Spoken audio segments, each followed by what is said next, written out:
C'est l'épisode 290, il est enregistré le 28 janvier. Merci de nous accueillir durant cette grosse heure de détente hebdomadaire. Nos chroniqueurs du jour ont sélectionné librement et sans pression quelques news technologiques dans un esprit de partage. C'est ainsi qu'ils nous parleront du placement de produits au cinéma, de votre image lors de réunions en visioconférence, de confidentialité dans iOS 14, d'un protocole qui devrait accélérer votre surf sur la toile, ou encore le minage de Bitcoin, la fin de Lightning ou de l'autre alternative à WhatsApp, à savoir Telegram. Certains d'entre vous ont choisi de nous écouter en direct sur Twitch, où que vous soyez, quoi que vous fassiez, n'hésitez pas à réagir, à partager ou à commenter cet épisode. N'oubliez pas aussi de vous abonner si ce n'est pas encore le cas. Bonne écoute.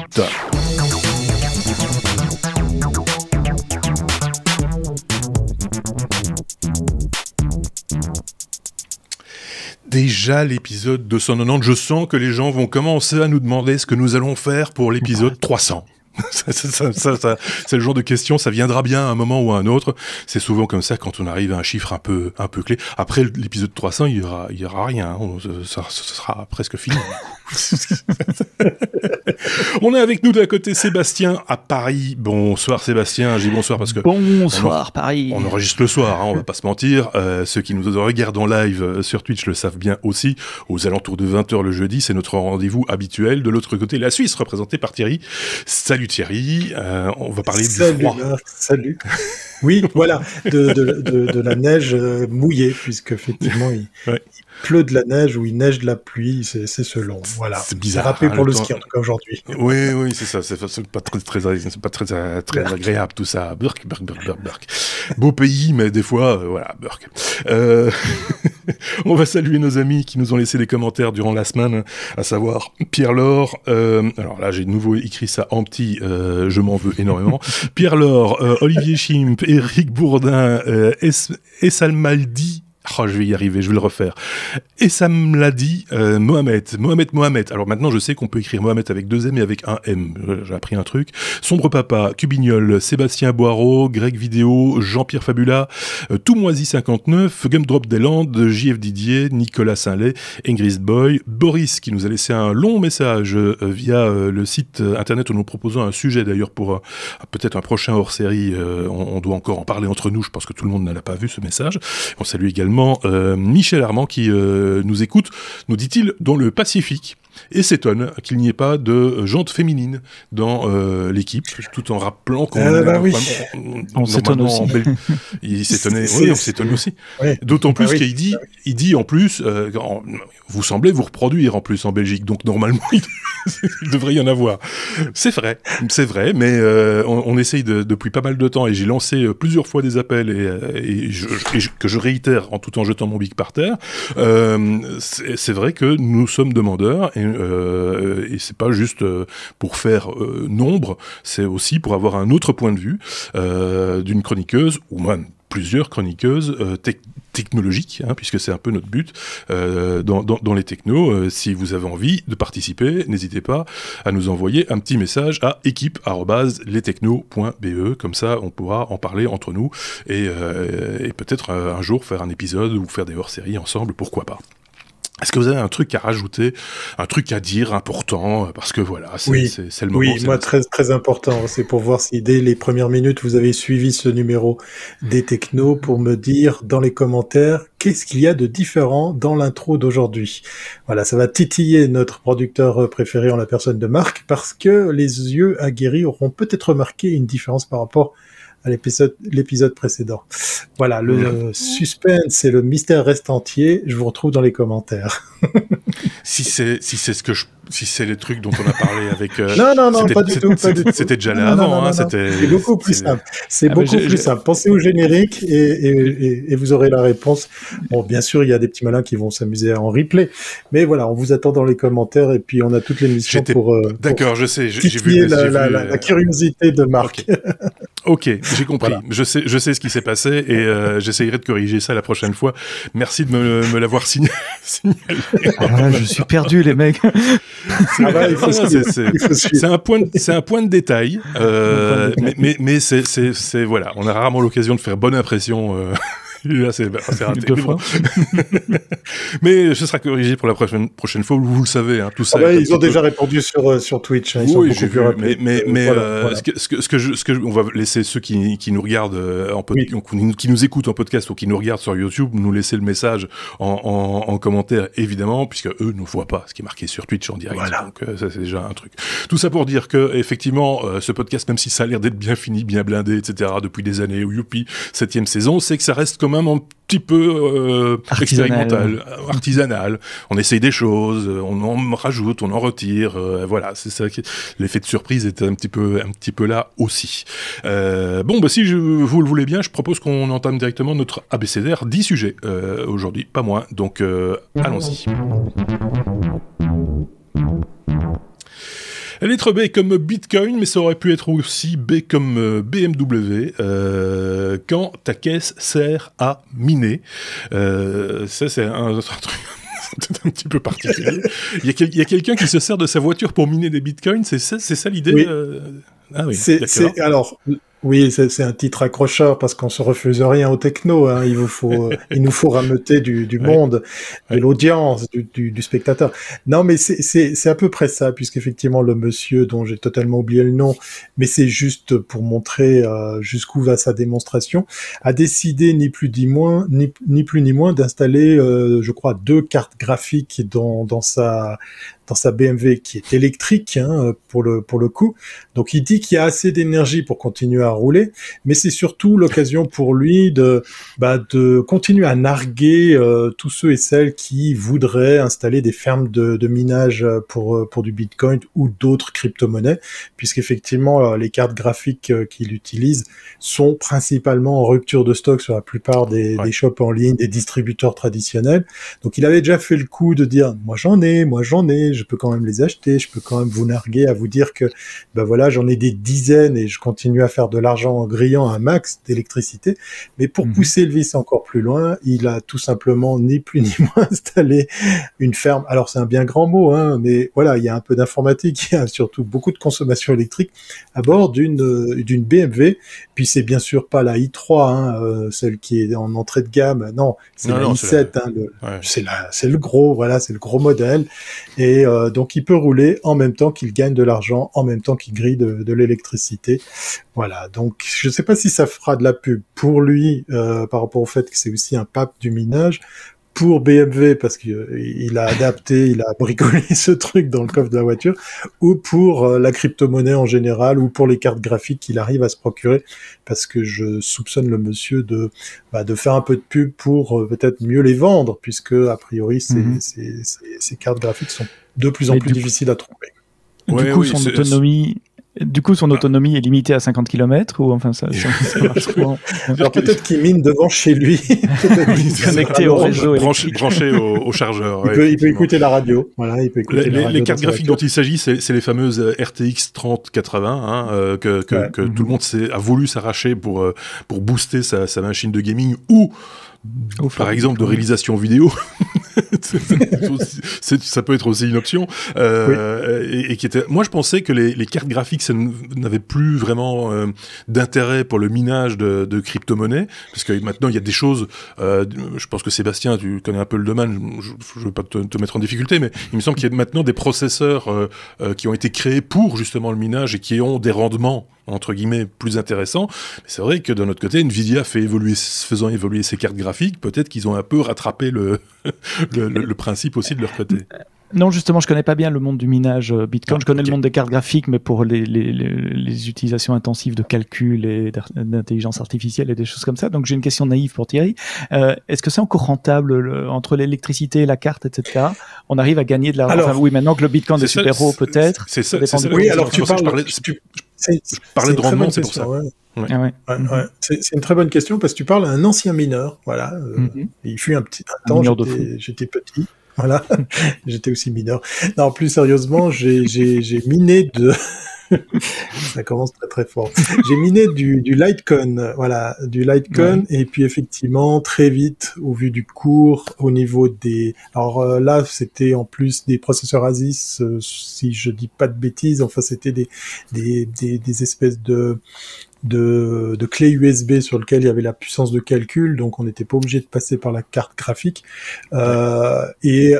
Cette monnaie, et je pense que c'est le cas de beaucoup d'autres, à un certain moment, il était plus rentable entre l'électricité, le temps de minage et les gains obtenus de continuer à le faire. Là, moi, j'ai vécu cette expérience parce qu'effectivement, j'avais installé, puisque vous le savez, j'habite en montagne, mon serveur de ma ferme de minage à l'extérieur, hein, puisque le soir il fait très froid, donc effectivement, du coup, c'était rafraîchi, voilà, naturel. J'ai entendu refroidissage quand même. Ça m'a fait mal à cette oreille-là. Oui, moi aussi. En l'entendant, je me suis fait mal moi-même. Oui, enfin bref, vous avez compris, on arrive à baisser la température. Hein. Parce qu'on parle de minage. Non, c'est parce qu'il faut refroidissage. Enfin, bref, je pense qu'il y a encore des monnaies où c'est possible, mais surtout ça dépend où tu te procures l'électricité, puisque bien sûr, j'en avais parlé, je pense, dans un techno, dans un numéro de techno. Il y a une petite ville ici en Suisse qui a malheureusement été connue pour un gros un gros dommage naturel. Il y a eu des éboulements, il y a eu des maisons qui ont été emportées. Je crois qu'il y a eu malheureusement des victimes. Je crois me souvenir que le village porte le nom de Gondo. Et en fait, pour essayer de redorer l'image un peu négative suite à tous ces problèmes naturels, hein, puisqu'effectivement c'était des éboulements, des inondations, des choses comme ça qui avaient détruit une partie du village, eh bien ils avaient décidé de devenir la ville où tu pouvais installer tes fermes de minage pour un certain temps bénéficier de l'électricité gratuite, ou en tout cas la moins chère d'Europe, pour pouvoir faire que ce soit là que ça se passe, pour un petit peu créer un coup de projecteur plus positif sur cette commune qui avait subi ces dommages naturels. Donc je pense que ça dépend effectivement où on se procure l'énergie et puis où on peut refroidir le mieux sa ferme. C'est souvent. Mais à bord d'une BM, je pense pas que c'est très. Non, c'est ça. C'est le côté un peu, c'est un peu bizarroïde. Mais c'est vrai que souvent les gens qui critiquent entre guillemets le minage de Bitcoin ou de crypto-monnaie de manière générale utilisent un mauvais argument qui est celui de la pollution, parce que souvent les grandes fermes de minage effectivement utilisent de l'énergie renouvelable, soit éolienne, panneaux solaires ou cogénération ou que sais-je, parce que c'est plus rentable pour eux. Il faut être assez logique. Si tu dépenses 1 euro en électricité, t'en rapportes seulement 95 centimes, c'est pas fort intéressant. Donc voilà, l'idée, c'est d'avoir pour le moins d'énergie possible. C'est même pas une question de facteur temps dans ce cas-là. Hein, c'est moins d'énergie possible, meilleur rendement, et puis voilà. C'est pour ça que je pense que plus un processeur est puissant dans ce domaine, voilà, plus c'est intéressant aussi. Moins il consomme, plus c'est intéressant. Voilà. On a bien fait le tour de cette question, je pense. Ceci étant dit, ça ressemble quand même à du tuning de riches. Tu vois, les gens qui transforment leur voiture. Ce que j'ai toujours trouvé de plus brillant chez ces gens-là, c'est leur pot d'échappement. J'adore le moment qu'il a fallu pour que l'information monte. Je viens de comprendre. Moi, chaque fois, j'ai cette image d'Homer Simpson avec le petit singe, avec les timbales au milieu du cerveau, là, fait ching, ching, ching, ching. Et puis, à un moment donné, le franc tombe. Voilà.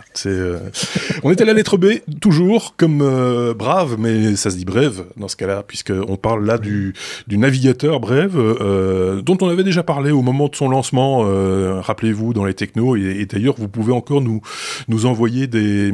Comment ça s'appelle ? C'est des BAT, c'est ça ? La crypto-monnaie qui voilà. C'est toujours possible en venant naviguer sur le site lestechno.be avec Brève. Nous, on touche des petits centimes. L'air de rien, ça vous coûte rien, ça nous coûte rien non plus. Et voilà, juste je le disais comme ça au passage. Et il y a le lien d'ailleurs sur lestechno.be pour télécharger l'application, en l'occurrence. Et là aussi, on touche des petits centimes de rien du tout. Mais ça ne vous coûte rien et ça ne nous coûte rien non plus. Voilà, enfin, tout ça. Fermons la parenthèse. On parle ici de navigation et d'un protocole qui s'appelle IPFS. C'est ça ? C'est bien ça. C'est bien ça, et c'est Sébastien qui nous en parle. Tout d'un coup, j'étais largué, je voyais Sébastien ne bougeait plus, il était figé, et je me dis, oulala, on va galérer. J'étais passionné par ton introduction. Interplanetary File System. IPFS. En fait, j'aurais pu mettre la news à I parce que j'ai plus envie de parler d'IPFS que de Brave dans ce cas-là. Il se fait que dans la presse cette semaine, c'est plutôt Brave qui avait le titre en disant Brave support IPFS. Du coup, ça a titillé ma curiosité. Vous me connaissez, c'est quoi IPFS? IPFS, c'est le Interplanetary File System. C'est un protocole peer-to-peer pour télécharger des données. Alors, peer-to-peer, vous connaissez, ce sont ces protocoles qui permettent d'aller chercher les données, non pas sur un serveur centralisé, mais sur les autres nœuds du réseau, du même réseau, IPFS dans ce cas-ci, auquel vous êtes connecté. C'est ce que vous utilisez quand vous faites des téléchargements légaux, évidemment, de musique ou de cinéma avec BitTorrent. C'est le même principe. C'est pas le même protocole, mais c'est le même principe. On va chercher chez des autres. Il n'y a pas un serveur centralisé.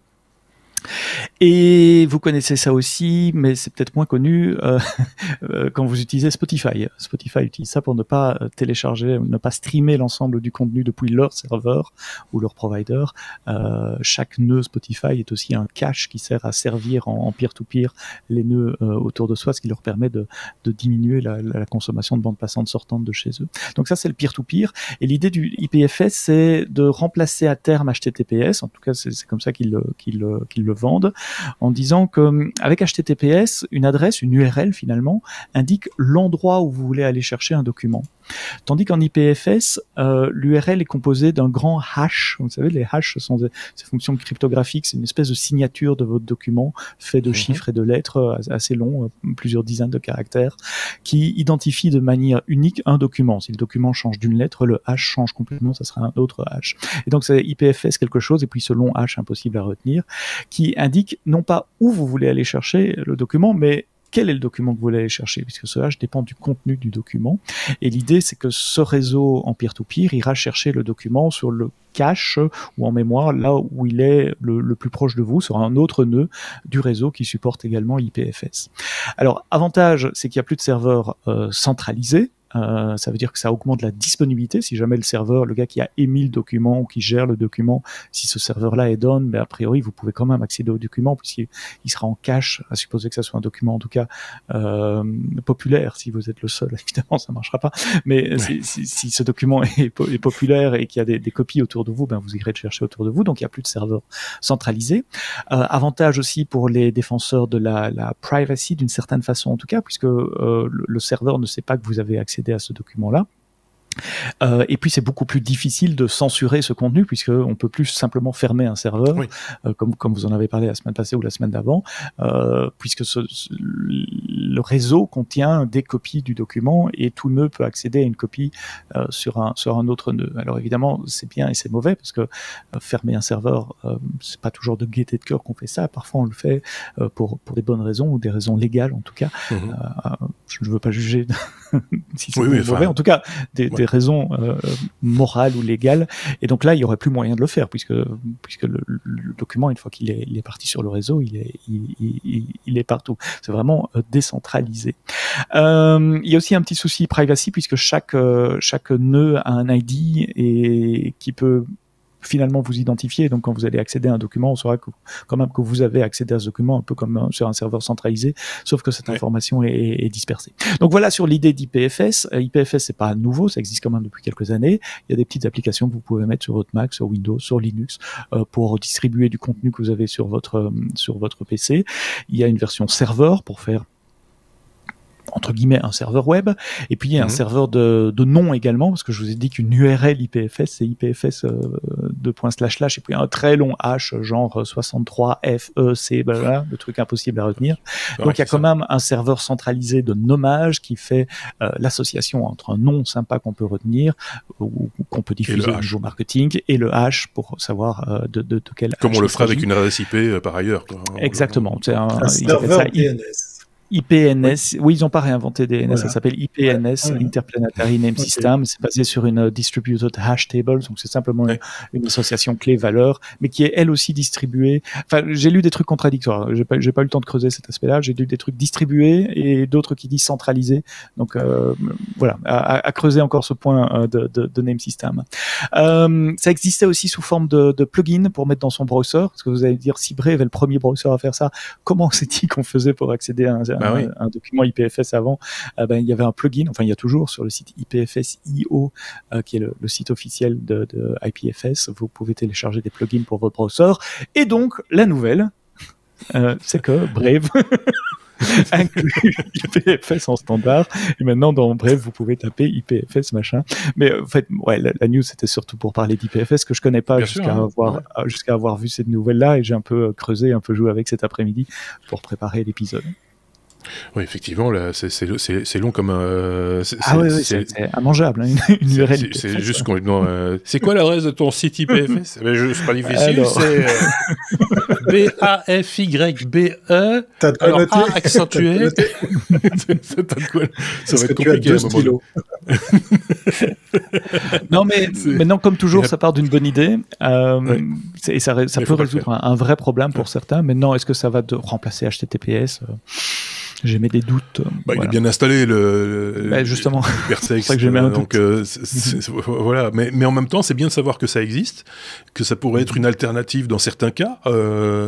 Pourquoi pas, hein. Moi, je trouve ça plutôt pas mal qu'au jour d'aujourd'hui, sur le web que nous connaissons, on en parlait un tout petit peu avant l'enregistrement, qu'il y ait encore des solutions qui émergent comme ça, qui sortent un peu des sentiers battus et qui permettent de s'amender d'autres technologies éventuellement à une occasion ou à une autre, même si c'est expérimental. Une fois de plus, je suis en train de donner à tout le monde voilà, ça c'est le deuxième moment où il vous faut écrire des choses dans le commentaire. Que s'est-il passé juste avant ma question? Voilà, ceux qui ont l'image viennent de découvrir quelque chose d'intéressant. Oui, mais c'est pas grave. On va continuer. Ce que je voulais dire, c'était quoi? C'était que voilà, on sait, c'est de l'innovation, voilà, et ça existe encore, et c'est tant mieux. Il faut beaucoup d'innovation avant d'avoir un truc qui perce, qui marche, et donc c'est bien que les gens essayent et documentent. Et puis il y a l'air d'y avoir une communauté. Hein, c'est pas un truc qu'un illuminé à trouver dans son coin. Non. Il y a une base mathématique assez solide derrière, pour ceux qui connaissent la théorie des graphes acycliques, des graphes de Merkle, qui est utilisé dans Git aussi. Allez sur ipfs.io, c'est le site officiel où vous trouverez toute la doc technique pour savoir comment ça marche. Bon, il y a des malins qui ont vu la conduite, hein, je le dis comme ça ça se dit dans Twitch. Hein. Oui, ça se dit, donc on peut passer à la suivante et ils vont la présenter eux-mêmes, cette suivante.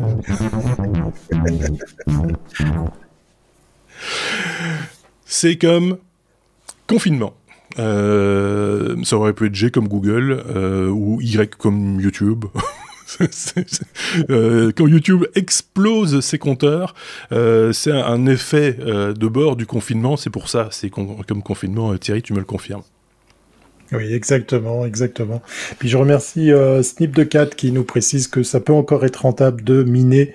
Il a une RTX 3070 qui arrive à faire du 3 € par jour. On arrive à dégager 2,50 € de profit par jour, hors rentabilisation matérielle, me dit-il dans l'oreillette. Oui, alors, YouTube a pété les compteurs pendant le confinement et il a surtout pété sa tirelire puisqu'effectivement, il a donné beaucoup d'argent.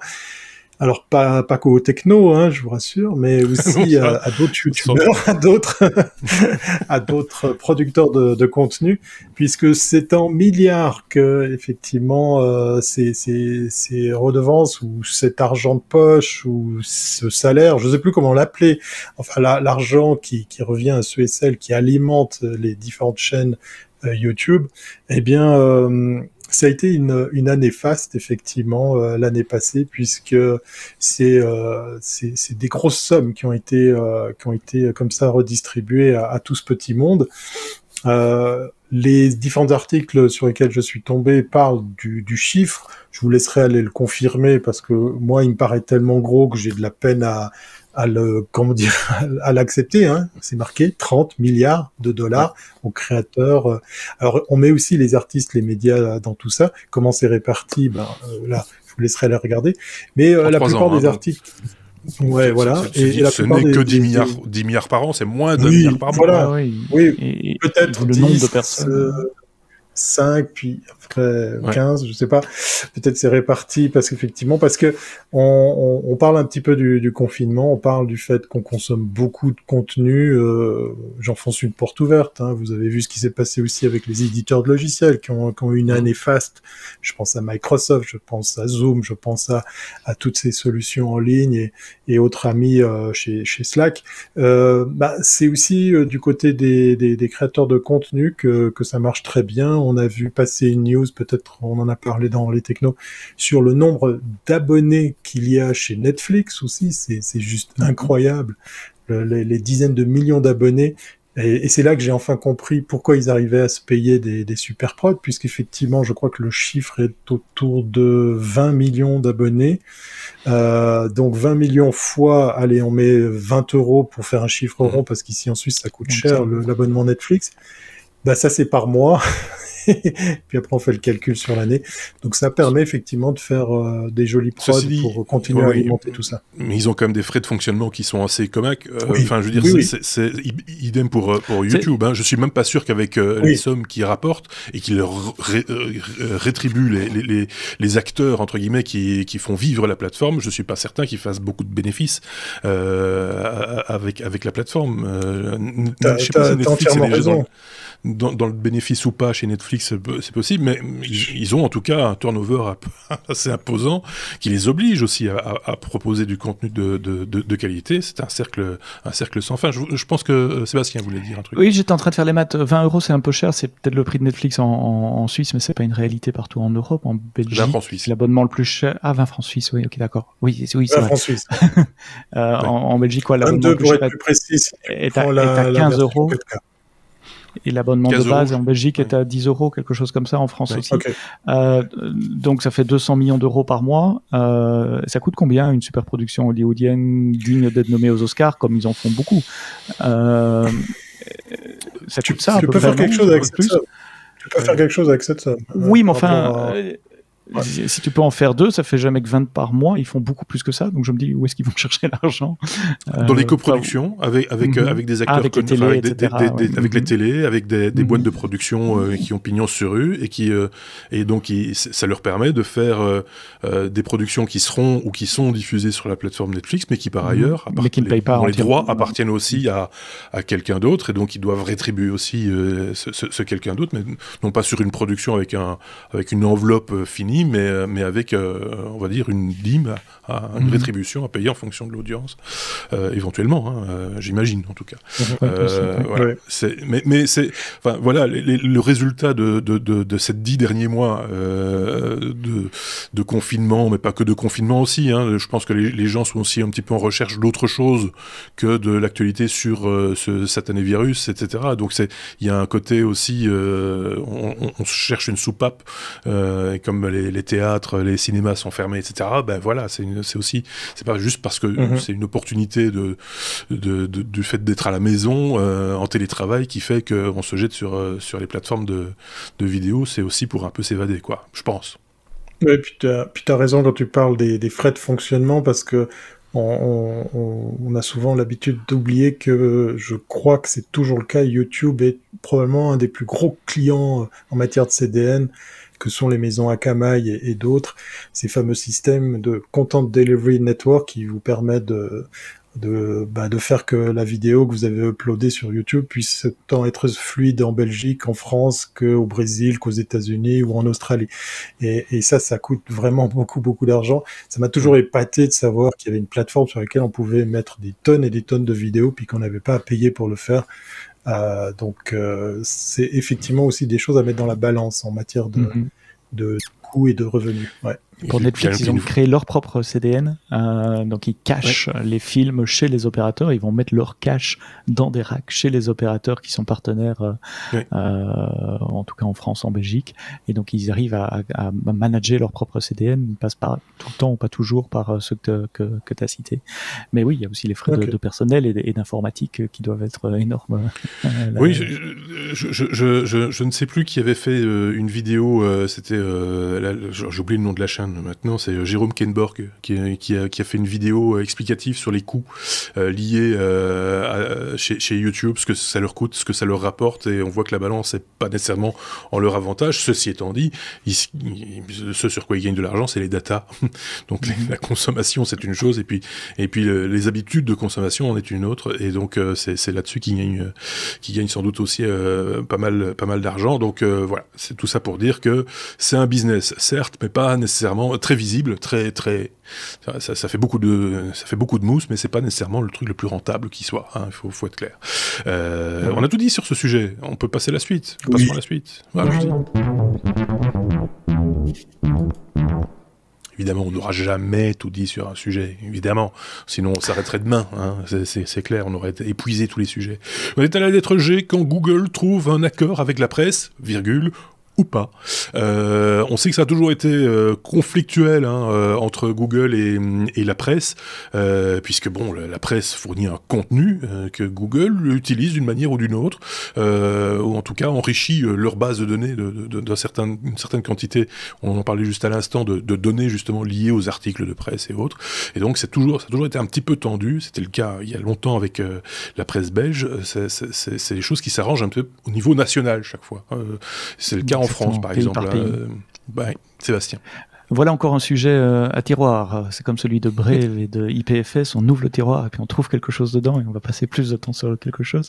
La nouvelle qui était dans la presse, y compris dans la presse généraliste cette semaine en France, c'est que Google a trouvé un accord avec la presse en France, comme Marc l'a très bien expliqué. C'est pays par pays, malheureusement.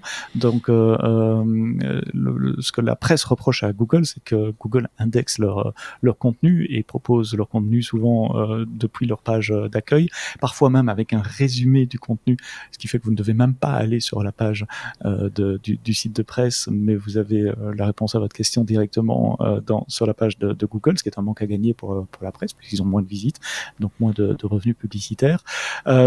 Et donc l'Alliance de presse d'information générale, l'APIG, a signé un accord avec Google de manière à ce que Google rémunère paye les sites de presse et les articles qu'ils vont ainsi proposer à leurs clients. Et là-dessus, en même temps, vlati pas qu'il y a une autre news qui tombe au même sujet, Google et la presse, mais à l'autre bout du monde, en Australie, où là, Google dit, mais on va arrêter de servir les Australiens. Et c'est pour ça que j'ai rajouté le ou pas, parce que je pense pas qu'il fallait faire deux news là-dessus. C'est le même sujet, c'est Google et la presse, c'est juste dans deux pays différents.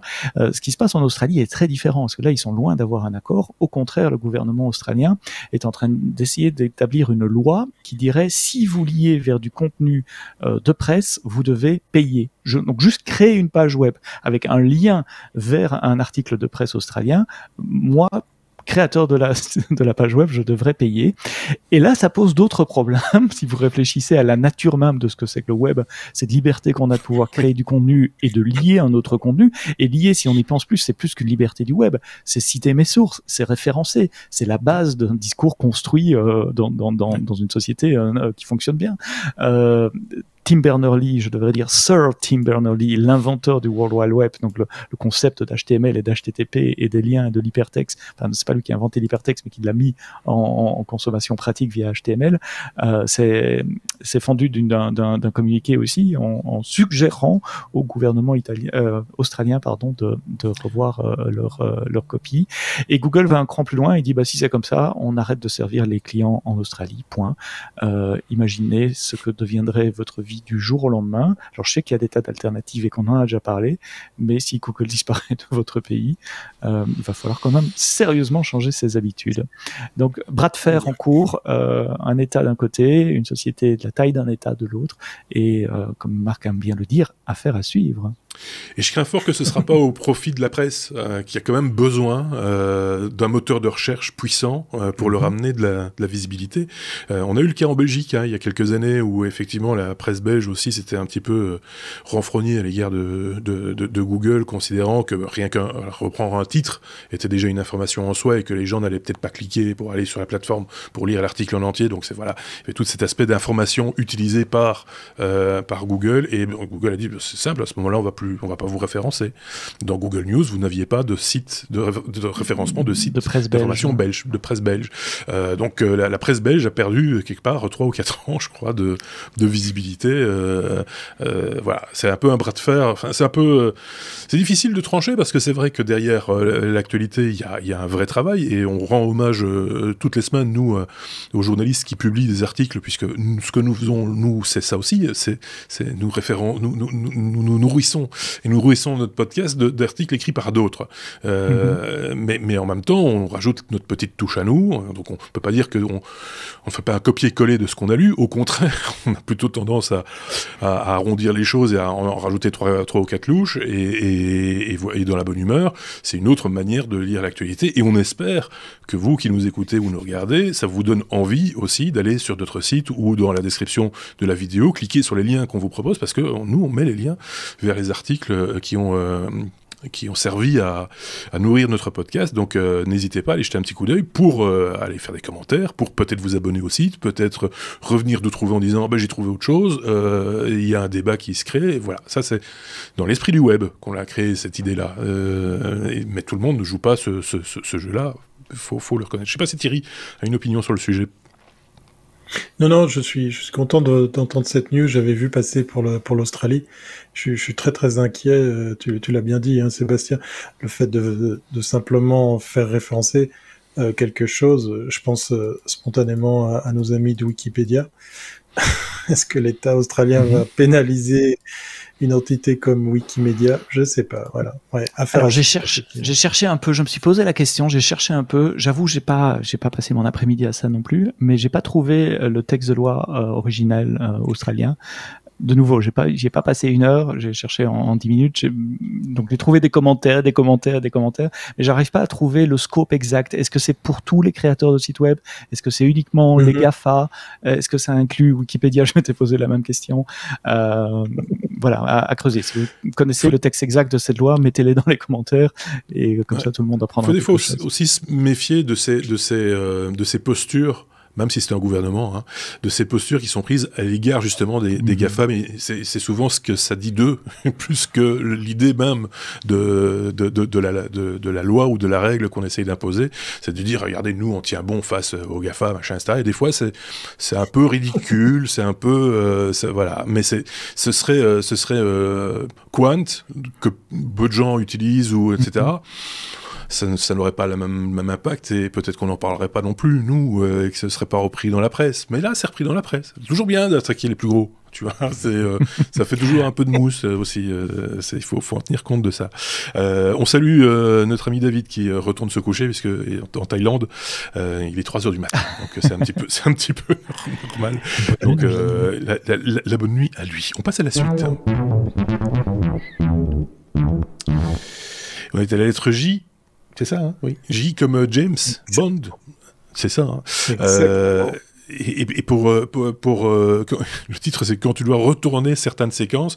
On se rappelle, je remets peut-être juste vite fait les choses dans le contexte, que avec ce satané Covid, les cinémas sont fermés, des films avaient été tournés, des productions étaient prévues et prêtes à être diffusées dans ces salles, et c'est tout resté en suspens, comme si le temps s'était arrêté, et ça a des conséquences, Thierry. Ouais, ça a des conséquences, comment dire, un peu bizarres, puisque notre ami Craig, j'ai oublié son prénom, enfin, bref, ça va me revenir, le dernier James Bond dans lequel il joue, Daniel Craig, voilà, de son prénom, eh bien, va devoir remettre le costard de James Bond, puisqu'effectivement, les appareils, les technologies présentées dans cet épisode, qui a été bien évidemment tourné il y a maintenant un sacré bout de temps, puisqu'il devait sortir mars-avril, je crois, sauf erreur, en tout cas début 2020, eh bien, sont déjà un peu passés de mode, et c'est Nokia qui a ouvert le feu en premier en disant, bon, ben, nous, on est sponsor, on a fait du placement de produits, mais voilà, le modèle que tient Monsieur Bond en main, son téléphone, par exemple, ben, il est un déjà peu passé démodé. de revue. Il est déjà démodé. C'est complètement fou. À part ça a un côté un peu glauque, je trouve, puisque c'est... Alors, ces images ont été tournées il y a très longtemps, elles ont été montées il y a probablement une année et quelques mois, et le film doit sortir là maintenant, mais voilà, c'était sans compter les sponsors et autres placements de produits de marque qui demandent en fait à retourner certaines scènes, parce que les appareils présentés, les objets mis en scène sont plus tellement d'actualité. Alors moi, quand j'ai vu cette news, je me suis dit, bah c'est simple, on n'a qu'à faire de l'incrustation, on n'a qu'à user de technologies modernes. Ben, il semblerait que c'est pas aussi simple, ou en tout cas peut-être que là, les producteurs de la maison Brocoli, si c'est toujours eux qui sont aux commandes, ben peut-être ont décidé d'aller au plus simple, au plus pressé, c'est de retourner quasiment les séquences. Et là, je me fais un peu de soucis, parce que moi, j'adore, quand je regarde un film, de tomber sur les erreurs de raccord, hein, les faux raccords, comme on les appelle. C'est plus fort que moi, je les vois partout, je les vois instantanément. D'ailleurs, ça me fait penser, il y a un très bon podcast là-dessus, Faux raccords de Allociné. C'est juste génial, c'est Michel et Michel qui vous présentent les faux raccords. On entend leur voix, on les voit jamais à l'écran, c'est croustillant, c'est génial, c'est de très très belles factures. Et comme ça, vous tapez plein de films où on vous trouve des faux raccords, même dans des films d'animation. Donc voilà, on va retourner certaines séquences de James Bond. C'est fou. Oui, mais évidemment, on pourrait dire, est-ce que numériquement aujourd'hui on est capable de faire tellement de choses, mais il faut que le film, que le tournage de base ait été construit pour cela.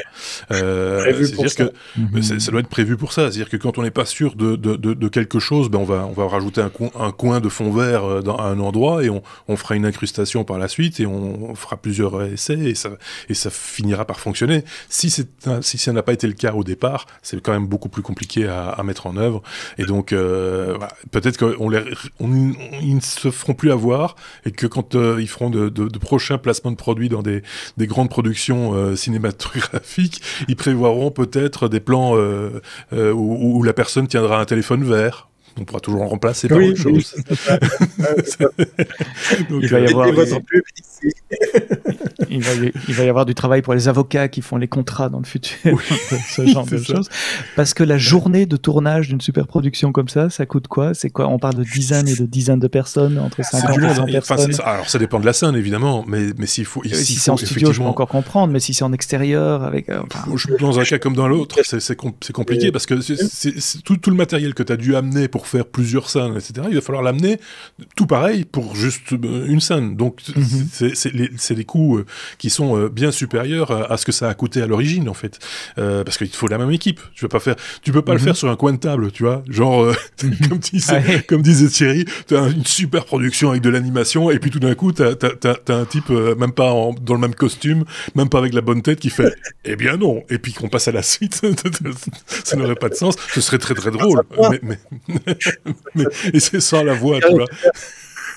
Une autre voix. Il y a quelqu'un sur Twitch qui propose de retourner les premiers épisodes de Star Trek, parce que les pierres en carton, c'est plus à la mode. C'est vrai. Oui. C'est vrai.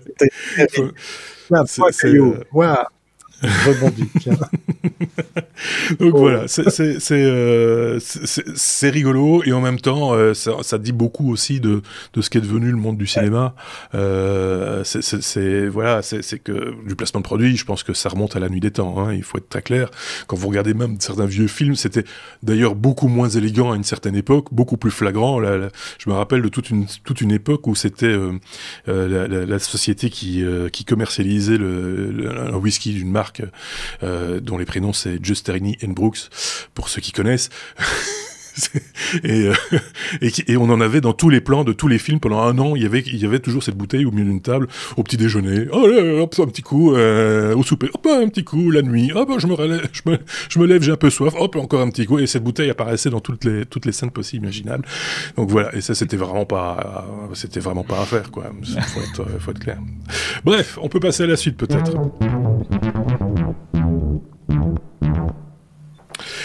L comme lightning, vous voyez ce que c'est, hein, c'est l'orifice.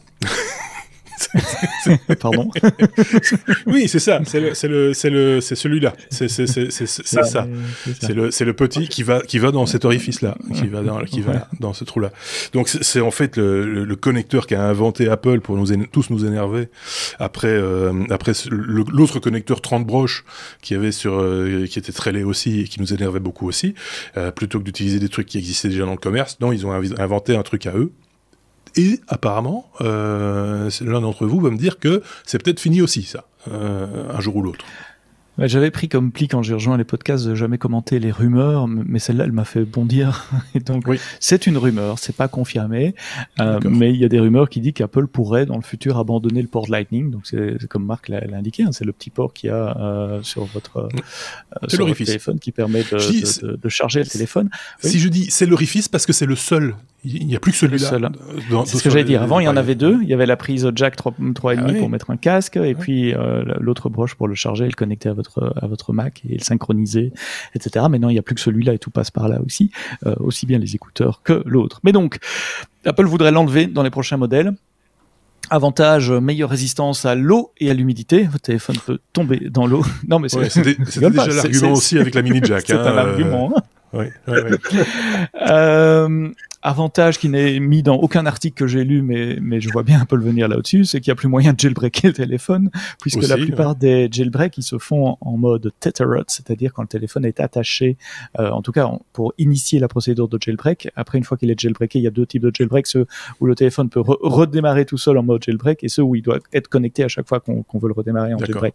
Enfin, sans parler du jailbreak, s'il n'y a plus de prise physique, ça veut dire qu'il n'y a plus d'accès physique sur le hardware, et donc ça va être beaucoup plus difficile de jailbreaker, parce que pour jailbreaker, il faudra trouver des failles software uniquement, genre une faille Safari où on va visiter un site web qui déclenche le site web, la procédure de jailbreak. C'est déjà arrivé par le passé, mais enfin ça reste quand même rare. La plupart des procédures de jailbreak consistent quand même à attacher. Ça veut dire aussi tous les backups par internet, plus question de restaurer un téléphone rapidos plus rapidement en tout cas que par internet à partir d'un backup.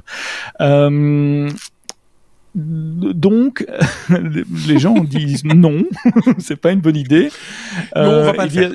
Si vous changez, tant qu'à changer, mettez peut-être simplement de l'USB-C, au moins ça sera compatible avec tous les autres chargeurs, avec les chargeurs de vos laptops, parce que je vous rappelle que vos laptops, eux, ils ont de l'USB-C, donc au moins on pourrait utiliser le même chargeur entre un MacBook Pro ou un MacBook et un téléphone. Et Apple avait à l'époque dit non à l'USB-C parce que, attention, là l'argument est intéressant, ça provoquerait une quantité incroyable de déchets électroniques, tous ces accessoires et ces chargeurs Lightning que du jour au lendemain on ne pourrait plus utiliser. Et puis c'est eux qui disent oui mais oui sur ce point-là. Puis c'est eux qui disent mais finalement on arrêterait peut-être le Lightning. Alors il y aurait une solution et un petit accessoire qu'Apple vous vendrait évidemment, qui serait un port Lightning déporté, un port Lightning sans fil. Donc vous branchez votre accessoire Lightning et puis il y a une connexion sans fil avec le téléphone pour pouvoir continuer à utiliser vos accessoires. C'est ça. Voilà où nous en sommes aujourd'hui. C'est qu'une rumeur, enfin une rumeur fondée et sourcée évidemment de sources bien informées comme on dit dans ce cas-là. Mais à voir, c'est pas la première fois qu'Apple annonce un truc et fait marche arrière. À voir dans les mois qui viennent, mais ça va faire un sacré bazar en tout cas s'il se lance là-dessus. Petite parenthèse chat sur Twitch, quelqu'un qui nous fait remarquer, il y a un autre orifice, c'est le petit trou, vous savez, dans lequel on passe la petite épingle pour extraire ou faire rentrer la carte SIM. Et ceci dit, Denis Voituron, qui est parmi nous également, fait remarquer que maintenant il y a aussi l'eSIM, donc plus besoin d'avoir une carte physique dans l'appareil. Donc même ce petit trou-là, il va disparaître. Il pourrait disparaître également. Bientôt, il n'y aura même plus de trou pour parler ou pour écouter les micros. Pareiller l'écran, de pas mettre d'écran et puis de pas mettre de verre sur l'appareil photo, comme ça on risque pas de le péter ce verre. En fait, on pourrait se promener avec une plaque, voilà. Une brique. Après, quelle utilité, je sais pas, mais on pourrait aller très très loin dans le concept. Ceci étant dit, on se moque, mais je pense que souvent Apple a été force de proposition sur ce genre de choses, et il faut le reconnaître, c'est eux qui ont fait évoluer. À long terme, ils ont raison. Énormément de choses, et sur le long terme, souvent ils ont raison, effectivement. Donc il faut pas non plus trop se moquer, mais en même temps, là, c'est une proposition qui laisse un peu pantois, parce qu'on ne sait pas par quoi c'est remplacé de réellement utile, intelligent, etc. Donc, on voit pas encore très bien où ça va. Peut-être qu'ils ont des solutions qui fonctionnent et qui sont, voilà, mais on sait que la charge par induction, par exemple, c'est pas le truc le plus rentable non plus. Le rendement de ce machin-là, c'est quoi? C'est 20%, je pense. Donc, il y a 80% d'énergie dans la nature pour charger à 100% son GSM. C'est juste pas tolérable à notre époque, je veux dire. Donc, voilà. Si la charge par induction avait une bonne rentabilité, sur l'idée, à la rigueur, ils n'ont pas tout à fait tort. Ce truc ne sert plus à rien. On est dans un monde Wi-Fi, Bluetooth, plus personne n'a des oreillettes câblées. On l'utilise juste pour charger parce que ça va vite et encore. Voilà. Mais c'est vrai que la quantité de vendeurs d'accessoires et tout, ne fût-ce que les voitures. On parlait de monsieur avec une grosse BM série 7 tout à l'heure. Je suis certain qu'il a CarPlay là-dedans. Apple Play ou CarPlay. Il va la brancher où son CarPlay après? Je vais donner la parole à Thierry. Un accessoire assez cher à remplacer quand même. Je vais donner la parole à Thierry dans un instant, mais je voulais juste quand même rajouter un truc, c'est que les iPhones, pour parler des iPhones de Pro, machin, etc., sont de plus en plus utilisés. Alors évidemment, c'est une minorité de gens par rapport à la masse de gens qui achètent ces appareils, mais il y a quand même une quantité non négligeable qui font aussi office de panneaux publicitaires pour la marque, il faut le reconnaître aussi, de gens qui travaillent avec cet outil-là. C'est un outil, parce que c'est une très bonne caméra, c'est un bon streamer, ça peut être un bon éditeur vidéo ou audio, ça peut être un appareil de prise de son, ça peut être quantité de choses. Vous voyez où je veux en venir, évidemment, je parle de journalisme, etc., de gens agiles qui vont sur le terrain avec un appareil qui tient dans la poche. Ça a sa raison d'être, ça fonctionne aussi. Comment on va accessoiriser un appareil qui n'a plus d'orifice? Par Bluetooth, avec de la latence. Mais non, tu peux pas le faire, parce que là, tu perds en qualité, du coup. Tu perds en qualité, donc l'idée c'est quand même de garder, surtout vu le prix, de garder un certain niveau de qualité. Je passe la parole à Thierry qui est l'œil rivé sur le chat, apparemment ça s'agite. Oui, parce que déjà pour le CarPlay, il y a déjà des kits, si jamais vous avez marre de brancher votre téléphone portable, en l'occurrence un iPhone, pour utiliser CarPlay, il y a déjà des kits pour l'utiliser sans fil. Mais je crois qu'on tient les deux nouveaux produits ce soir. Je vous propose tout de suite après cet enregistrement d'appeler Tim Cook. On a deux nouveaux produits qui ont été découverts ici dans la chatroom. Il y a le premier, tout simplement une plaque d'alu avec une pomme. Je pense que ça, on tient quelque chose. Je suis sûr que ça se vendrait très cher. Et le deuxième produit, il faudrait juste un petit écran qui affiche un numéro à rappeler. Souvenir. Voilà. Je viens de vous donner donc les deux nouveaux modèles d'iPhone qui vont sortir très très prochainement. Merci à la chatroom. Oui, merci. Quelle imagination. Mais voilà, ça pose plein de questions, même si effectivement ce sont des rumeurs persistantes, et souvent c'est souvent lié justement à la connectique, parce que évidemment il y a un marché d'accessoiristes tout autour qui rentre dans la danse également. Moi, j'ai jamais vraiment voulu, je sais pas toi, Thierry, mais moi j'ai jamais vraiment voulu acheter du Lightning pour accessoiriser mon iPhone, d'autant plus que moi j'ai un iPhone, j'ai un iPhone SE première génération qui a encore le mini jack. Et donc je voulais pas investir moi dans ce truc Lightning parce que d'abord c'est cher. Il faut reconnaître, et que dès que tu achètes un accessoire lié à ce port, ça démultiplie le prix, et qu'il n'y a pas de réelle raison. Oui, il y a une licence. Il y a une belle alternative, mais qui reste quand même un peu coûteuse. Là, je pense à nos copains américains de Samsung qui font des micros. J'ai effectivement des iPhones sur lesquels je branche ces micros sans fil, et en fait, je me tape l'exercice d'acheter le fameux adapteur Lightning USB, et ça vous permet de mettre une clé USB réceptrice pour, par exemple, faire du micro sans fil. Voilà. Puis comme ça, comme tu dis, on n'est pas tributaire du Lightning. Ouais, ça peut être une alternative. Oui, cet accessoire-là, par contre, oui, je l'avais acheté également, le fameux adaptateur USB qui te permet, par exemple, de brancher une caméra ou même une carte son extérieure, ça fonctionne aussi. Donc voilà, mais parce que ça se justifiait à ce moment-là. Mais sinon, franchement, on a mieux à faire avec nos sous. Et puis, effectivement, à un moment donné, quand on change, et là je comprends l'argument, même si je trouve qu'il l'utilise mal, c'est qu'à un moment donné, quand on change tout ça, ben, ça part à la poubelle. Et la poubelle, c'est pas un trou sans fond. Ça finit pour faire une rime dans le ventre du poisson. Voilà, donc, et ça, de plus en plus, c'est plus recevable, quoi. On peut plus accepter ce genre de truc. Il faut qu'on soit nous, en tant que clients, même si on aime la marque, qu'on l'apprécie pour plein de raisons, comme on apprécie d'autres marques aussi pour plein de raisons, on doit pouvoir faire levier tous ensemble pour dire non, stop, faites pas ça, on doit pas aller par là, quoi. Mais il faut être ensemble pour ça. Je rêve peut-être un peu. Bon, allez, passons à la suite. Idéaliste. Bah, il faut un peu. faut essayer un peu quand même, parce que, enfin, même un peu beaucoup, je pense, sans tomber dans les extrêmes non plus, mais il faut essayer quand même, quoi. T comme Telegram. Alors non, on va pas vous parler de cette vieille technologie. J'avais rigolé avec ça il y a pas tellement longtemps parce que je ne sais plus à quelle occasion c'était. C'était un président d'un pays avait envoyé un télégramme à un autre président ou à un autre homme politique ou une autre. Je crois que c'était en France en plus. Donc c'était à Macron. Donc on a envoyé un télégramme à Macron. C'est super. Seulement le service de télégramme de France Télécom n'existe plus depuis plusieurs années. Donc il ne recevra jamais le télégramme. C'était Poutine qui avait envoyé un télégramme de pro-rétablissement à Macron au moment où il a eu la Covid. Donc il n'a jamais eu le télégramme en fait. Enfin bref, Telegram, ici, il n'est pas question de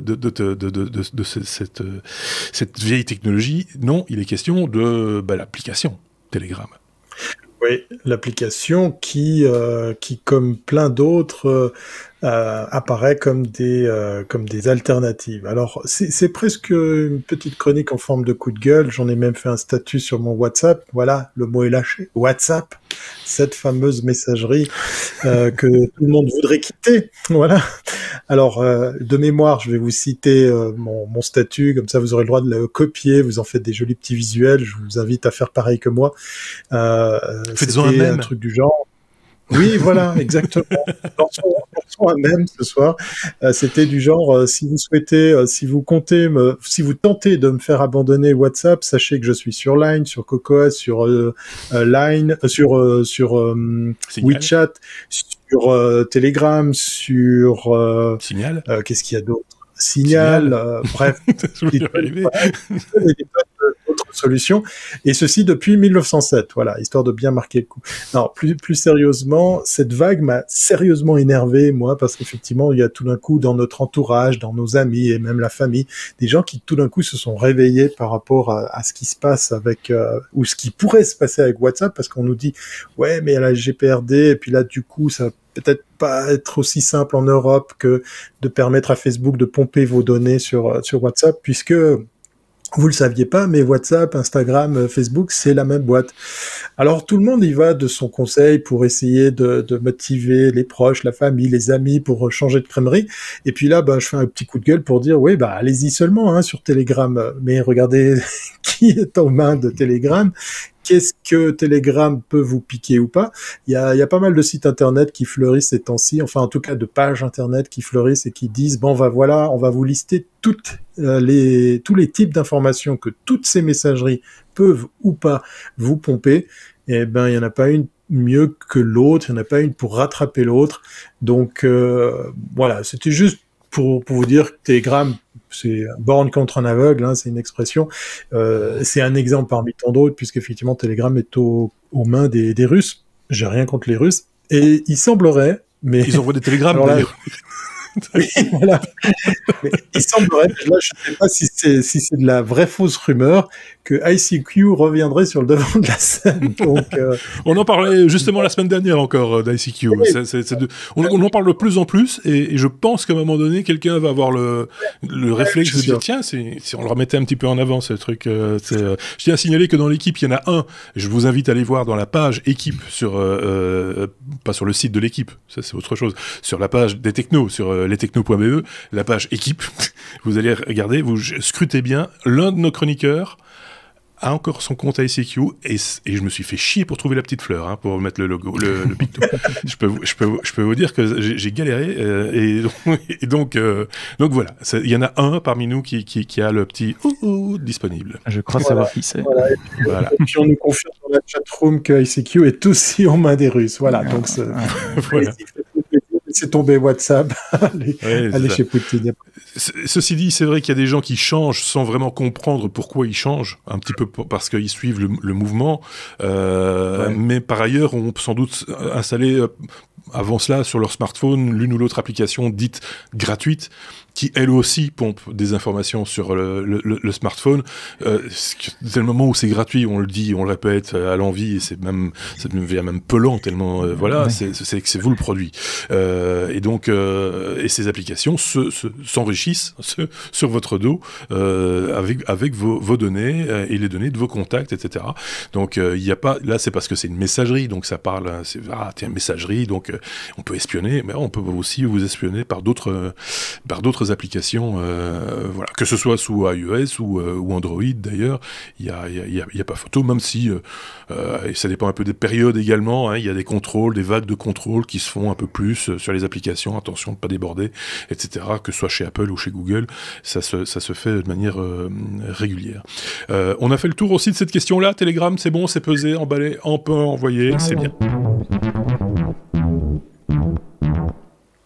Tiens, on parlait justement de ça, d'espionnage, de tracking. T comme tracking.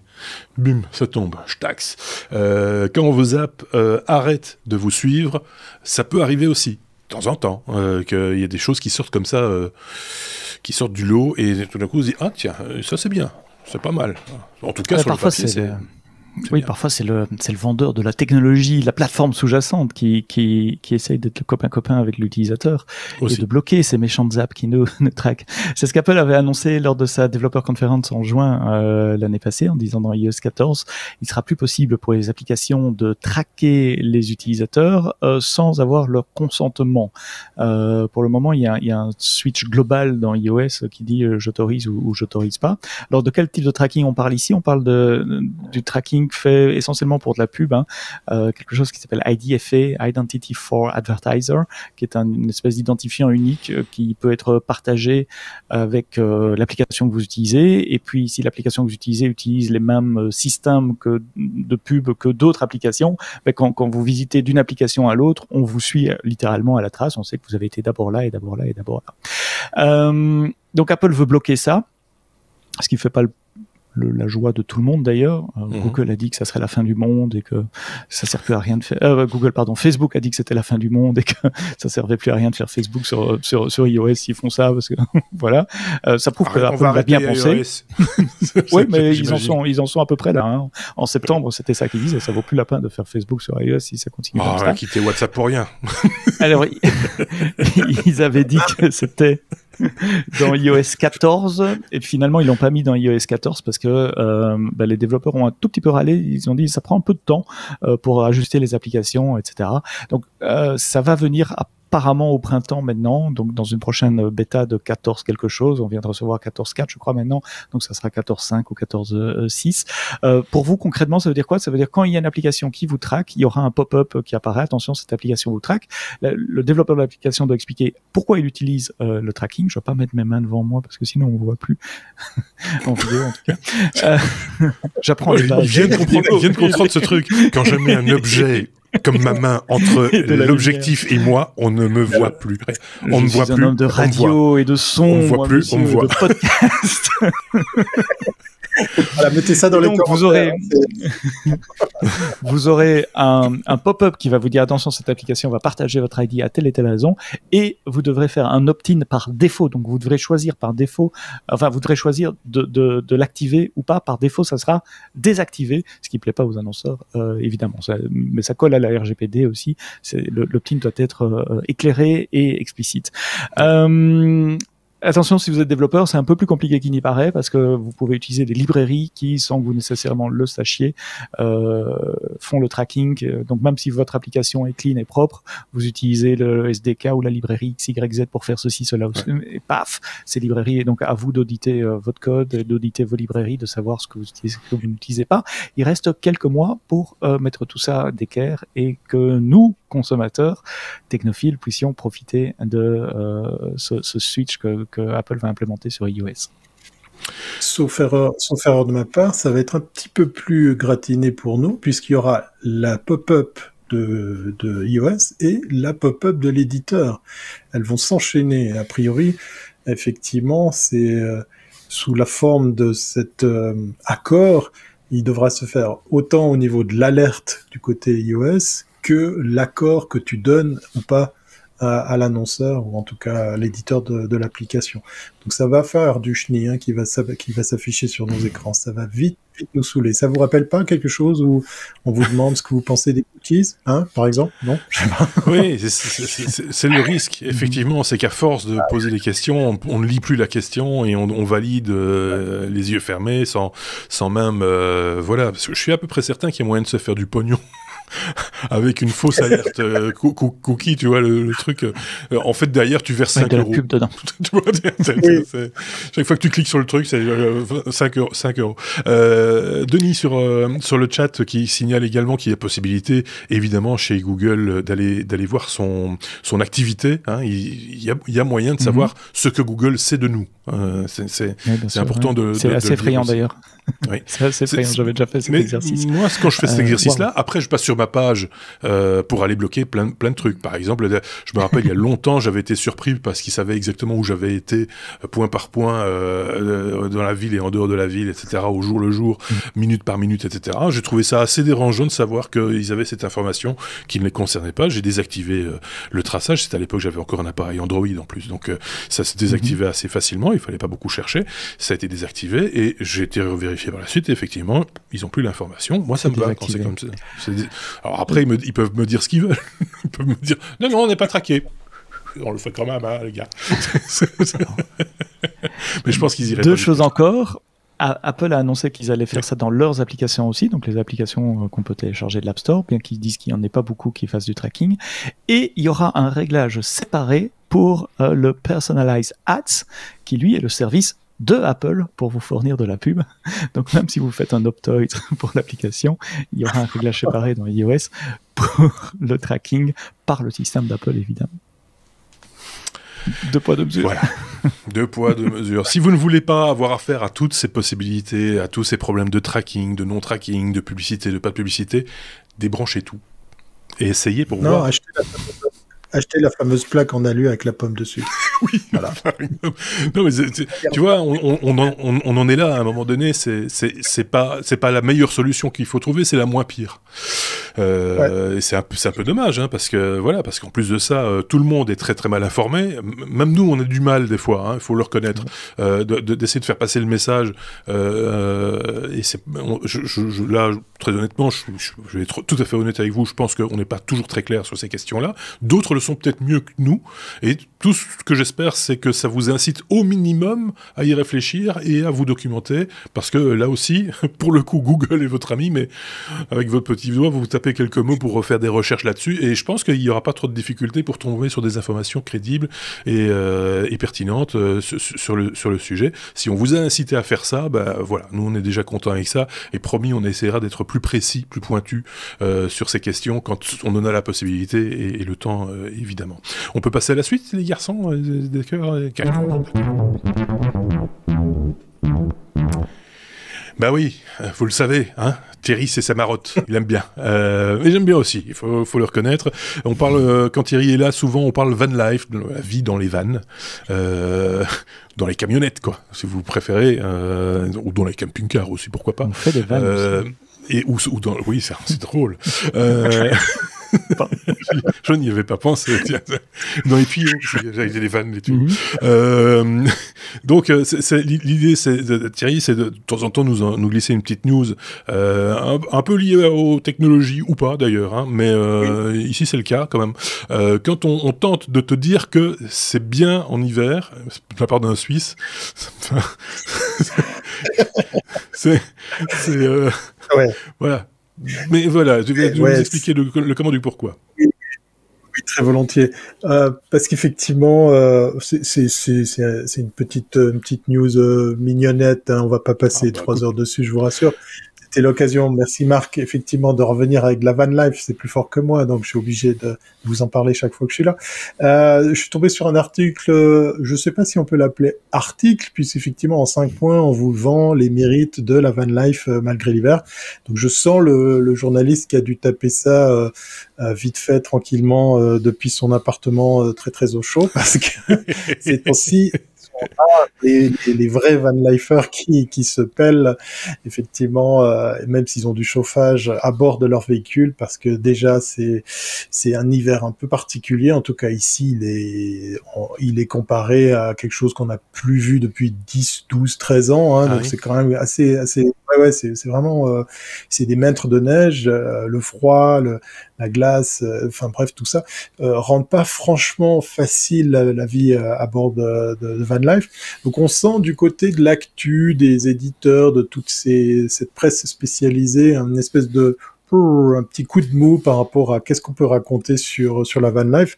Alors rassurez-vous, il y a toujours des articles sur les nouveaux modèles de camping-cars, de fourgons aménagés qui sortent comme ça, qui viennent un petit peu étoffer tout ça. Mais sinon, en règle générale, l'actu, elle est un petit peu à la baisse. Et puis, bien évidemment, avec la crise du Covid, ça aide pas non plus, hein, les déplacements, la vie à bord d'un fourgon. Donc, on va peut-être quand même casser un petit peu ça dans un prochain en direct de Suisse. Je fais un petit peu de promo, puisqu'effectivement, je vais normalement accueillir lundi prochain un van-lifer qui continue, malgré cette situation, à profiter de son véhicule. C'est un peu du partant, hein, du mi-temps, voilà, parce qu'effectivement, entre chez lui et son travail, ça sera très intéressant de le voir, puisqu'en plus, Marc, il évolue dans des milieux comparables aux nôtres, donc je suis encore plus curieux de voir ce que ça peut donner.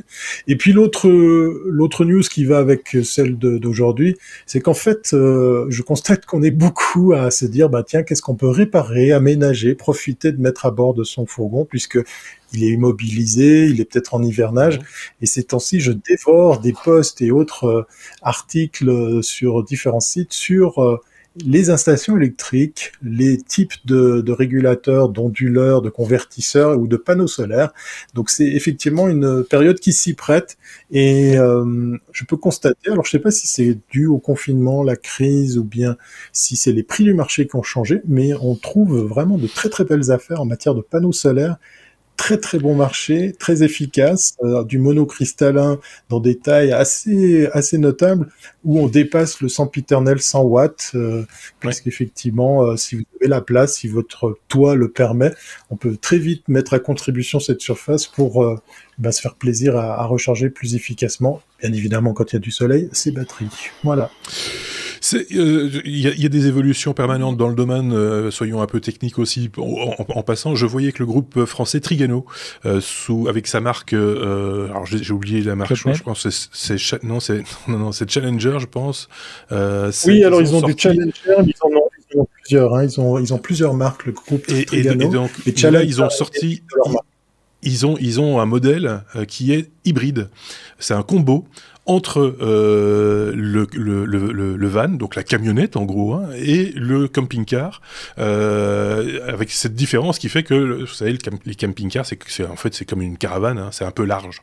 C'est 2m30, à partir de 2m30, je crois, quelque chose comme ça, alors qu'un fourgon, c'est 2 mètres et des chics. Et donc, ils ont fait un truc un peu intermédiaire qui fait que c'est un peu plus... ça passe un peu plus partout. C'est un peu plus voilà.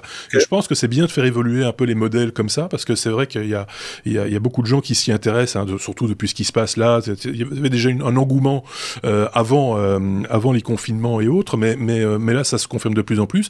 Et le fourgon en tant que tel est devenu très très cher à l'achat, que ce soit en neuf ou même en occasion. Les occasions sont très chères pour l'instant, et donc voilà, c'est l'occasion d'en toucher un mot. Ceci étant dit, je voulais juste faire passer un tout petit coup de gueule en passant.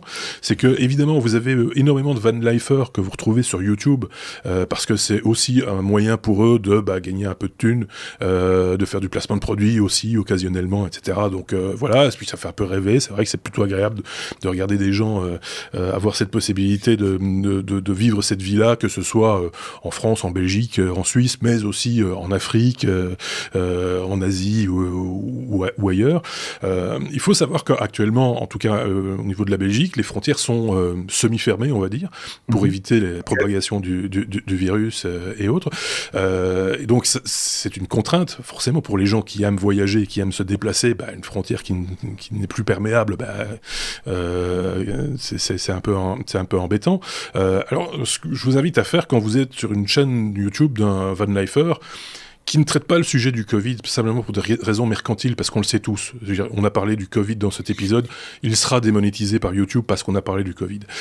Et donc, pour éviter d'être démonétisé, ces gens qui font des chaînes YouTube ne parlent pas du tout, ça n'existe pas. Il n'y a personne qui est malade, personne qui est à l'hôpital, tout va bien, et je suis en Suisse ou ailleurs, et je montre comme j'ai une belle moto. Je ne porte jamais de masque dans mes vidéos, jamais, ça n'existe pas, etc. Donc, à un moment donné, il y en a plusieurs, mais à un moment donné, n'hésitez pas, allez vous faire un petit commentaire, même s'ils le bloqueront, ils le verront, en martelant peut-être un petit peu votre indignation par rapport aux gens qui, eux, se privent de tout depuis 10 mois pour que cette merde ne se propage pas et que eux s'en donnent à cœur joie. Alors, il y en a quelques-uns qui sont honnêtes, qui le disent et qui prennent toutes les précautions d'usage, etc. et insistent là-dessus. Et ce n'est pas de ce genre-là dont je parle de ceux pour qui, manifestement, il n'y a pas de pandémie. Voilà, c'est particulier, mais c'est triste, voilà. Effectivement, de voir, parce qu'on en avait parlé dans d'autres numéros, beaucoup de ces vanlifers sont rentrés, sont venus chez leurs parents, se sont réinstallés, ont mis leur vie de voyageurs de côté, certains ont même dû se séparer de leur véhicule et ont dû se réinventer. Quand on est aussi producteur de contenu sur YouTube, ça implique pas mal de changements. Donc ça fait un peu grincer des dents, effectivement. Je suis entièrement d'accord avec toi, Marc, de voir à côté ces espèces d'irresponsables qui écartent complètement le sujet. Juste pour terminer, oui, je vais quand même mettre un peu de technologie, et d'ailleurs je vais comme ça renseigner un de nos internautes, Picaboo, qui dit: est-ce que la domotique fait partie des aménagements qu'on pourrait retrouver à bord d'un van? Oui, par exemple, Yoko est équipé d'Alexa, donc il peut faire 2-3 choses avec Alexa, puisqu'elle est connectée à Internet à bord de ce véhicule, donc on peut faire 2-3 choses en matière de domotique. Parce que tu n'as pas encore œuvré avec Picaboo, mais Picaboo, en plus d'être un auditeur de longue date, est aussi maintenant chroniqueur depuis quelques mois. Je le dis comme ça. Alors, voilà, là-dessus. Voilà. Donc voilà, mais chacun sa marotte. C'est comme ça aussi chez les technos. Chaque chroniqueur a un peu ses petites habitudes et ses petites passions qu'il met en avant à l'occasion d'une news comme celle-ci, par exemple. Voilà, on a eu l'opportunité de tout dire sur le sujet. Mais à l'occasion, on en remettra une petite louche, je le sens bien. Je vais juste clore le chapitre neige avant de passer au dernier sujet, parce qu'il y en a encore un quand même dans la conduite. Ceux qui ont vu la conduite le savent.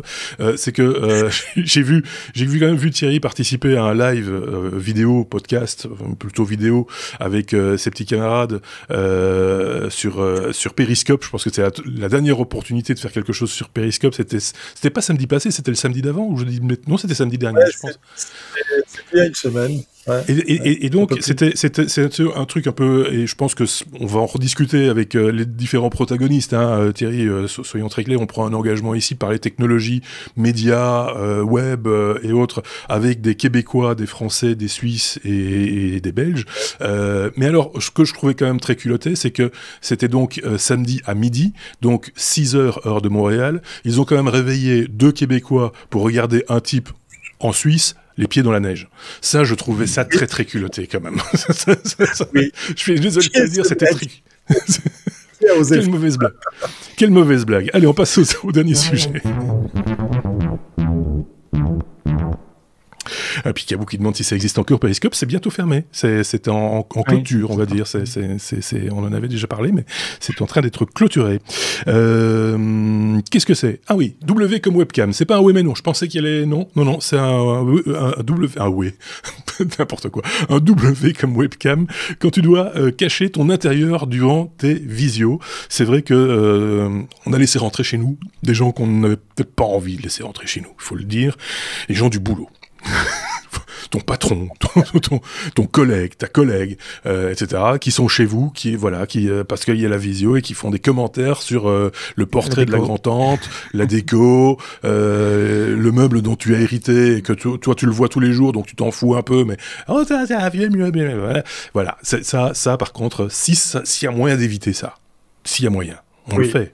Hein, Thierry. Il y a moyen de faire ça, et puis effectivement, au lieu de vous acheter un fond à dérouler ou à tendre comme ça derrière vous à chaque fois que vous devez faire une réunion en ligne, eh bien voilà, ça y est, ça commence, il y a plusieurs logiciels qui apparaissent sur le marché. Je vais pas vous donner le nom de celui-ci parce qu'on reçoit pas d'argent de cet éditeur, et puis en fait, on s'aperçoit qu'il y en a de plus en plus. Mais voilà, c'est un programme de caler entre votre Teams, votre Skype ou d'autres logiciels de visio pour pouvoir, en fait, au travers du signal de la webcam, reconnaître l'endroit où vous êtes. Vous pouvez faire un point même de netteté pour un petit peu, grâce à ces réglages, identifier l'emplacement où vous êtes, puisqu'on n'est pas tous équipés à la même enseigne en matière de captation vidéo, en matière de qualité de webcam. Et ce logiciel va vous permettre donc de cacher ou de flouter ces fonctionnalités qu'on trouve déjà de base, comme par exemple sur Zoom ou sur Teams, quand vous avez accès à ces réglages, pour pouvoir un petit peu, comme on le dit vulgairement, cacher la merde au chat, pour pouvoir bien pas avoir à ranger la chambre à coucher ou la pièce dans laquelle vous êtes en train de faire la visio. Alors mon petit bonus ce soir, c'est de vous dire qu'il y a une solution qui est toute gratuite. J'avais fait le zouave avec, puisque effectivement je m'étais invité dans un numéro des technos avec un petit décor virtuel et animé, puisque Snap Camera est un logiciel Mac ou PC. Alors ça bouffe pas mal de ressources, attendez-vous à faire transpirer votre ordinateur, et qui va faire le même job, c'est-à-dire qu'en fait vous allez pouvoir choisir des filtres, des lens, comme on les trouve sur Snapchat, et puis certaines d'entre elles vont pouvoir vous aider à non pas vous déguiser ou porter un chapeau ou bien avoir un peu de maquillage, non, vous aider à un petit peu changer justement le décor. De nouveau, attendez-vous à voir votre ordinateur qui souffle un peu, et ça va vous générer une caméra virtuelle qui, normalement, pour la plupart des logiciels de visioconférence, là aussi est reconnue et acceptée. Ouais.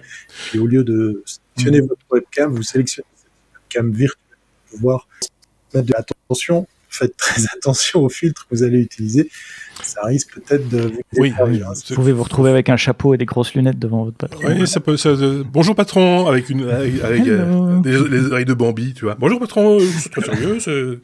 Denis nous fait remarquer qu'effectivement Teams, par exemple, mais il n'y a pas que Teams, propose ça en natif. Ici, on parle d'aller un step plus loin, c'est-à-dire d'améliorer encore cette fonctionnalité avec différentes choses, comme par exemple la mise au point du fond, d'utiliser différents fonds, etc. C'est un peu plus loin. Sauf que pour Teams, alors j'en ai fait l'expérience, quand vous êtes invité par quelqu'un qui a un compte Teams sur lequel vous êtes invité, il n'y a pas forcément l'activation de ces réglages qui vous sont offerts. Ça devient effectivement... On s'attend très souvent dans Teams, comme on l'a sur Zoom, à pouvoir accéder à ces fonctionnalités, mais suivant les abonnements ou les types d'abonnements professionnels, quand vous êtes juste l'invité qui fait partie de cette conférence, vous n'avez pas forcément accès. Voilà. Donc ça vaut la peine d'activer un logiciel qui va vous émuler une webcam virtuelle sur laquelle vous mettrez les effets que vous voulez. Voilà, on nous le confirme, l'admin peut désactiver tout ça. Voilà, c'est autant le savoir. Évidemment, éviter les filtres de mauvais goût. Les oreilles de Pluto en réunion, ça le fait pas. En réunion, ça passe moins bien. Non, à l'apéro, tu vois, ça peut faire une petite blagounette. Mais bon, à l'évaluation de fin d'année, par exemple, c'est moyen, quoi. Par exemple. Donc voilà, autant savoir que ça existe aussi. Important, hein, le paraître aujourd'hui, quand on fait des vidéoconférences ou du face-to-face en vidéo, je suis encore assez étonné, parce qu'il y a énormément de gens, évidemment, qui, en télévision, apparaissent à l'écran via des applications type Skype, Teams, Zoom, etc. Je suis encore, après 10 mois tout de même, assez étonné que certains ne prennent pas plus d'attention que ça à la qualité de leur cadrage, de leur éclairage, sans faire des dépenses. Il ne faut pas se construire un studio de télévision dans son salon, mais simplement rehausser. Par exemple, c'est le problème des ordinateurs portables, c'est que la caméra se trouve au-dessus de l'écran, c'est un peu bas, donc on vous prend en contre-plongée, c'est vraiment, ça vous donne un côté hautain, et au pire on voit en même temps le fond de vos narines, c'est vraiment pas joli du tout. Vous mettez ça, votre ordinateur portable, vous avez une réunion, vous le mettez juste sur une boîte à chaussures ou un truc de 10 cm de haut, ça change tout. Vous mettre face à la fenêtre plutôt que dos à la fenêtre, ça change tout. Voilà. Utiliser un petit micro de proximité. Oui, c'est ça. Ça améliore quand même bien aussi la compréhension des gens. C'est aujourd'hui, je suis désolé de le dire, ça va paraître un peu excessif, mais c'est une forme de politesse aujourd'hui de faire les choses là-dessus. Voilà. Je te rejoins entièrement, Marc, et j'allais citer exactement le même mot, politesse, effectivement. Ça peut être compris peut-être un peu abruptement.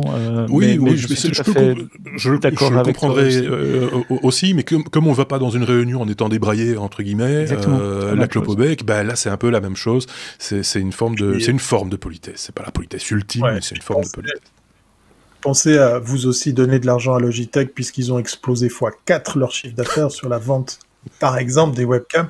Ça vaut vraiment la peine de miser sur des vraies webcams. Hein. Merci Marc pour le conseil, puisqu'effectivement c'est sur tes conseils que je suis en face d'une Brio de chez Logitech, produit suisse qu'il en est, mais sérieusement, effectivement, les webcams de la plupart de nos laptops sont pourris, et puis il y va effectivement du sérieux de vos propos, de votre attitude, de votre présence en ligne ou à l'interne. Ça vaut vraiment la peine de faire attention à ça. Je le disais, sans dépenser des mille et des cents, il y a moyen de se faire une image correcte. Vous faites pas de la télé, hein. C'est juste une vidéoconférence. Nous, on met un petit peu, parce qu'on aime bien aussi chipoter avec un peu de matériel, etc. Vous n'êtes pas obligé d'aller jusque-là pour vos vidéoconférences, mais d'avoir un minimum. De se dire, tiens, si je suis dos à la fenêtre, je vais être en contre-jour, on va pas me voir. C'est pas super classe, quoi. C'est pas super bien. Pour votre image et pour les bons rapports que vous pouvez avoir avec les gens dans ces cas-là, hein. Autant améliorer les choses si possible. Si vous avez besoin de petits conseils dans le domaine, n'hésitez pas à vous tourner vers nous. On est là, il n'y a pas de souci. On a un peu d'expérience dans ce domaine depuis maintenant 7e saison qu'on fait les technos sous cette forme-là. On n'a pas été très déroutés il y a 10 mois quand il a fallu faire ça de manière permanente. Je pense qu'on a bien fait le tour de tout ce dont on voulait parler dans cet épisode un peu long. J'avais prévu une grosse heure, et effectivement, c'est une grosse heure, disons que c'est 2 petites heures. Merci à ceux qui nous ont suivis, et vous êtes, même si vous êtes, c'est marginal par rapport à notre audience globale, mais vous êtes quand même là, présents sur le chat, sur Twitch, ça nous fait bien plaisir, ça permet aussi d'alimenter un petit peu le discours, hein, vous l'avez même noté, on vous lit et on essaye de se faire écho des informations que vous nous donnez, donc c'est bienvenu, mais c'est bienvenu aussi de nous laisser des commentaires sur notre chaîne YouTube, comme sur les plateformes de podcast habituelles, bien entendu, ou sur les réseaux sociaux. N'hésitez pas à partager cet épisode, n'oubliez pas à vous abonner ou inciter vos amis à s'abonner, que ce soit sur Twitch, YouTube, les plateformes de podcast, je le disais. Tout ça, c'est pour nous un petit peu important dans le sens où c'est le seul moyen de se faire un peu plus connaître. Vous savez qu'on ne gagne pas notre vie avec ça, on fait ça pour le plaisir, mais on le fait pas non plus pour ne pas être écouté. Donc autant partager ça avec tout le monde. Un petit bilan sur le chat, Thierry, je vois qu'il y a encore des phrases, mais j'ai pas mes lunettes. Oui, beaucoup de remerciements. On nous souhaite une bonne semaine. On continue effectivement de traiter le sujet de la webcam et déjà certains se tentent à essayer des solutions un petit peu spéciales. Et puis, comme tu l'as dit, effectivement, souligné par Arkesis, si je prononce bien. C'est un petit record en matière d'audience ce soir sur Twitch. Ça nous fait bien plaisir parce qu'effectivement, à notre modeste échelle, c'est déjà super bien de voir autant d'interactivité. bonne année, bonne soirée, bonne semaine. Ça sera le mot de la fin sur la chatroom. Voilà. Merci à vous. Merci à vous de nous avoir suivis. Merci à vous deux pour cet épisode 290. On entre de nouveau dans une série belgo-suisse de numérotation. Je tiens à le rappeler. Normalement, on devrait dire 290. Mais voilà, on continuera à dire 90 jusqu'à l'épisode 300. Et après, on sera un peu tranquille jusqu'au 380. 370. Je vais y arriver. Merci à vous deux. Merci à vous tous. À très bientôt, évidemment. Ciao, ciao. Salut.